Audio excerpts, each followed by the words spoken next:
মেঘলা and আজকে চলে আসলাম খুব স্পেশাল একজন কাস্টমার নিয়ে, যিনি আমাদের FZS ভার্সন 4 লঞ্চ করার সাথে সাথেই বুকিং করেছিলেন এবং তিনি ছিলেন আমাদের প্রথম কাস্টমার এবং উনি কিন্তু অলরেডি ইতিমধ্যে 500 কিলো চালিয়ে ফেলেছেন।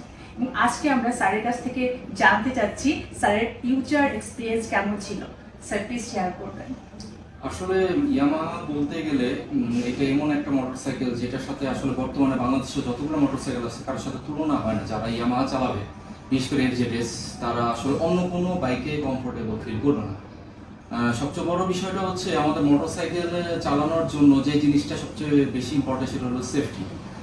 কারণ হচ্ছে আমরা সবারই ফ্যামিলি আছে, ফ্যামিলি সবাই আমরা ড্রাইভ করি। দেখা গেছে সেফটিটা মেজার করার জন্য ইয়ামাহার যে ওদের যে সেফটি মেজারগুলো, যেমন ABS আছে, ট্রাকশন কন্ট্রোল আছে, বা হচ্ছে ওদের যে ব্যালেন্সগুলো, এইগুলোর সাথে আসলে অন্য কোনো বাইক এখন পর্যন্ত আমি এই পর্যন্ত প্রায় ওভার 10 ইয়ার্স মোটরসাইকেল চালাই, 4টা ব্র্যান্ড চেঞ্জ করেছি। তো বেস্ট আমি ইয়ামাহা FZS পেয়েছি। FZS এর যে একটা ইউনিক ব্যাপার আছে সেটা হচ্ছে একটা লুকটা স্পোর্টি বাট ফ্যামিলি, মানে ফ্যামিলি সিট, মানে হচ্ছে আমি ফ্যামিলিকে নিয়ে চলতে পারতেছি, আবার হচ্ছে লুকটা আমি স্পোর্টি পাচ্ছি।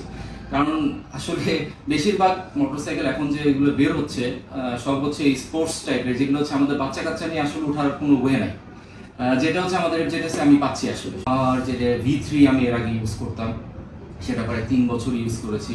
আল্লাহর রহমতে আমি একবারও কোনো অ্যাক্সিডেন্ট বা এরকম কোনো কেস হয়নি। তো অবভিয়াসলি এটার উপর একটা আস্থা চলে আসবে। হচ্ছে বিশেষ করে যে ওয়াই কানেক্ট যে বিষয়টা স্মার্ট, আমি অল্টারনেটর ট্র্যাক করতে পারছি, এটা আমি লোকেশনটা জানতে পারছি কোথায় আমার মোটরসাইকেলটা আছে, বা আমি লাস্ট লোকেশনটা জানতে পারছি। এছাড়া এটার লাইটিং সিস্টেম প্লাস হচ্ছে সবচেয়ে বড় বিষয়টা হচ্ছে ওই যে বললাম যে সেফটি মেজার, যেমন ট্র্যাকশন কন্ট্রোলটা, যেটা আমি এর আগে পাইনি। তো দেখা গেছে আমাদের যে অ্যাক্সিডেন্টগুলো মেনলি আমি যেগুলো এর আগে ফেস করেছি সেটা হচ্ছে যে স্লিপিং যে প্রবলেমগুলো, সেটা আমার মনে হয় এটাকে আমি ফেস করবো না। আমি আরও বেশি সেফটি মেজার মানে ফিল করতেছি যে এটা আমি আরও সেফ থাকবো। আমি এই পর্যন্ত 500 কিলোমিটার মতো চালিয়েছি। আমার রাইডিংটা অনেক বেশি হয় আসলে, সেই হিসাবে আমার ইউজার এক্সপিরিয়েন্সটা খুব ভালো। আশা করি আমার সাথে সম্পর্কটা ভালো থাকবে। আজকে ফার্স্ট আসলাম আমি এখানে সার্ভিস সেন্টারে সার্ভিস করাতে। তো এখানে সার্ভিস সেন্টারে যে বিহেভিয়ারগুলো, হসপিটালিটিগুলো আমার খুব ভালো লেগেছে। আশা করি আমার সাথে সম্পর্কটা সামনে আরও ভালো হবে, আর এভাবে আমি ভালো সার্ভিস পেতে থাকবো। Yes Yamaha.